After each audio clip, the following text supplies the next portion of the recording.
नमस्कार मैत्रिणींनो, मी वर्षा फॅशन या युट्यूब चॅनल मध्ये तुमचं अगदी मनापासून स्वागत करते। मैत्रिणींनो, आजच्या व्हिडिओमध्ये आपण बघणार आहोत या साड्यांच्या लेसचा रिव्ह्यू। तुमच्याकडे जेवढे साड्यांच्या लेस अवेलेबल असतील तेवढे तुम्ही इथे घेऊ शकता। तर बघा, वेगवेगळ्या कलरच्या लेस आहेत माझ्याकडे, यांचाच वापर आपण आजच्या व्हिडिओमध्ये बघणार आहोत। तर यानंतर मैत्रिणींनो, मी इथे ब्लाउज पीसचा एक कपडा घेतलेला आहे, वरतून गोणी घेतलेली आहे। तुम्ही गोणी ऐवजी फॉर्म पण घेऊ शकता। तर याचं माप घेतलेलं आहे मी, लांबी आहे 12 इंच आणि रुंदी घेतलेली आहे 9 इंच। ठीक आहे, तुम्ही हे माप कमी किंवा जास्त पण करू शकता। आणि अस्तरसाठी तुम्ही कोणताही कपडा घेऊ शकता, मध्यभागी गोणी आणि त्यावरतून पुन्हा मेन फॅब्रिक अशा पद्धतीने ठेवून आपल्याला यावरती चारही बाजूने स्टिच करून यावरती क्विल्टिंग करून घ्यायची। तर चला मी हे क्विल्ट करून घेते आणि मग दाखवते।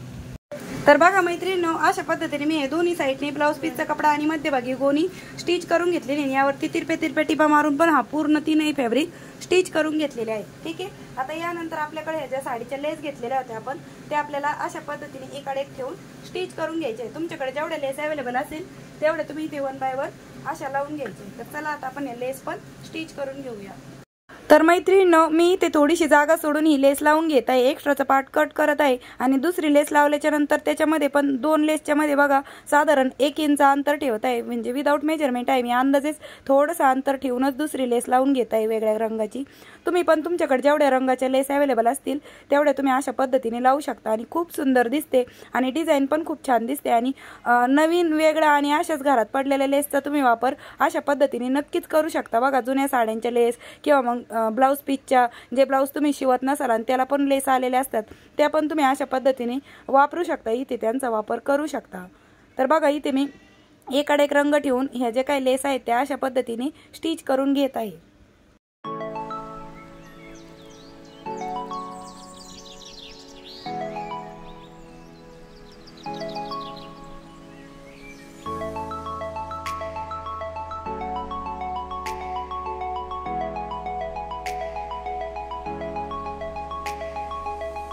तर बघा मैत्रिणींनो, अशा पद्धतीने मी इथे सर्व जे काही माझ्याकडे लेस होते अवेलेबल ते एकाडे एक रंगाच्या लावून घेतलेल्या आहेत आणि बॅक साइड बघा अशा पद्धतीने दिसत आहे। आता आपल्याला या साइडने आणि या साइडने अजून एक लेसची अशी पाइपिंग करून घ्यायची आहे। अशा पद्धतीने ठेवून आतील साइडने आपल्याला अशी ही दोनही बाजूने रुंदीच्या बाजूने आपल्याला अशी पाइपिंग करून घ्यायची आहे। ठीक आहे,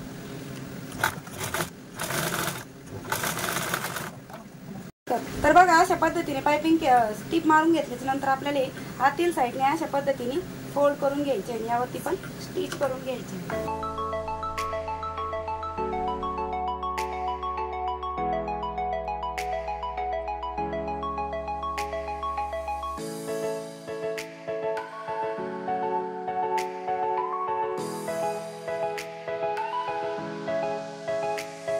मैत्रिणींनो, अशा पद्धतीने मी इथे दोनही साइडने लेसनीच पाइपिंग करून घेतलेली आहे, फक्त रुंदीच्या बाजूने जिकडनं आपण 9 इंच घेतली होती त्या साइडने। ठीक आहे, तर मैत्रिणींनो, मी इथे साडीचीच लेस घेतलेली आहे बेल्ट साठी आणि याची लांबी घेतलेली आहे मी 14 इंच। तुम्ही हे माप कमी जास्त करू शकता आणि रुंदी आहे याची 2 इंच। ठीक आहे, तर आपल्याला अशा पद्धतीने दोनही साइडने फोल्ड करून हे जे काही बेल्ट आहे ते तयार करून घ्यायचे। तर चला मी हे दोनही बेल्ट स्टिच करून घेते आणि मग दाखवते।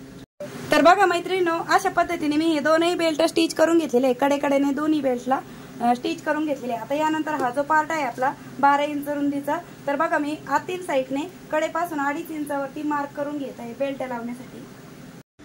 तर बघा 2.5 इंचावरती मार्क केलेला आहे मी, जवळून पण दाखवत आहे। दुसऱ्या साइडने पण कडेपासून 2.5 इंचावरती आपण मार्क करून घेत आहोत आणि हा बेल्ट बघा मी कशा पद्धतीने ठेवून घेत आहे, आतील बाजूने आहे हा, दुसऱ्या साइडने पण आपण कडेपासून 2.5 इंचावरती मार्क करून घेत आहोत व्यवस्थित। बघा मी तुम्हाला एक ना एक स्टेप समजावून सांगत आहे आणि हाही बेल्ट आपल्याला अशा पद्धतीने स्टिच करून घ्यायचा आहे आतील साइडने। तर तुम्ही अगोदर इथे टाचणी पण लावून घेऊ शकता। मैत्रिणींनो, मी अगोदर इथे टाचणी लावून घेतलेली आहे बेल्टला आणि यावरतीच आपण स्टिच करूया, म्हणजे आपल्याला स्टिच करायला सोपं जाईल।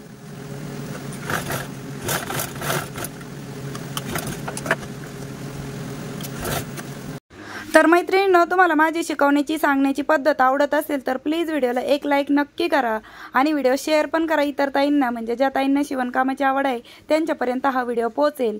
आणि तुम्ही व्हिडिओ कोणत्या गावातून शहरातून बघता ते पण मला कमेंट्समध्ये नक्की सांगा, म्हणजे मलाही कळेल की माझा व्हिडिओ कुठपर्यंत पोहोचत आहे। तर बघा मैत्रिणींनो, अशा पद्धतीने आपण दोनही ठिकाणचे बेल्ट आतील साईडने स्टिच करून घेतलेले आहे. आता यानंतर आपल्याला हा भाग अशा पद्धतीने फोल्ड करून घ्यायचा आहे आणि कडेकडेने पण डबल डबल टिप मारून घ्यायची व्यवस्थित. बघा हे बेल्ट तुमचे बरोबर एकावर एक समोरासमोर आले पाहिजे, म्हणजे असं तुम्ही चेक करून घ्यायचं आहे. तर माझे एकदम परफेक्ट येत आहेत. आता आपण कडेकडेने स्टिच करून घेऊया व्यवस्थित.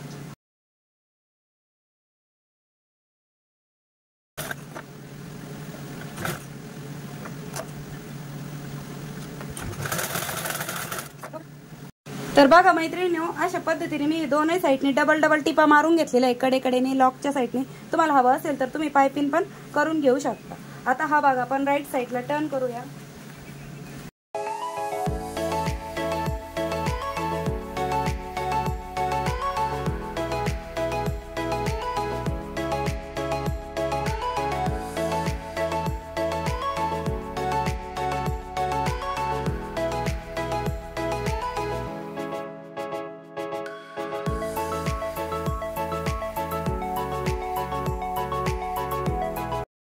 तर बघा मैत्रिणींनो, अशा पद्धतीने आपली फायनली ही जी काही छोटीशी स्मॉल बॅग म्हणा पिशवी बनवून रेडी झालेली आहे आणि ते फक्त आपण साडीच्या लेसचा वापर करून अगदी युनिक आणि रेडीमेड स्टाईल अशी दिसत आहे. आतमधला स्पेस पण तुम्ही बघू शकता अशा पद्धतीने आहे. तुम्ही याच्यामध्ये कॅश वगैरे ठेवू शकता, काही पॉकेट्स वगैरे छोटंसं सामान ठेवण्यासाठी खूप सुंदर आणि स्टायलिश अशी आपली बॅग म्हणा पिशवी छोटीशी बनवून रेडी झालेली आहे. स्मॉल बॅग, हँडबॅग, पर्स आणि बघा टाकाऊ पासून टिकाऊ आपण लेसचा वापर करून अगदी रेडीमेड स्टाईल कमी वेळामध्ये आणि कमी मेहनतीमध्ये झटपट शिवून तयार होणारी ही स्मॉल बॅग म्हणा पिशवी बनवून मी तुम्हाला दाखवलेली आहे. आणि बघा किती सुंदर अशी दिसत आहे. आणि नक्कीच तुम्ही पण अशा पद्धतीने जुन्या साडीच्या लेसचा जुगाड करू शकता. आणि कशी वाटली तुम्हाला ही बॅग ते पण मला कमेंट सेक्शन मध्ये नक्की सांगा.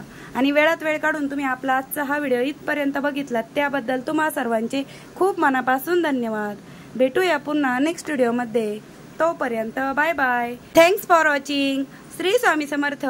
जय जिजाऊ, जय शिवराय.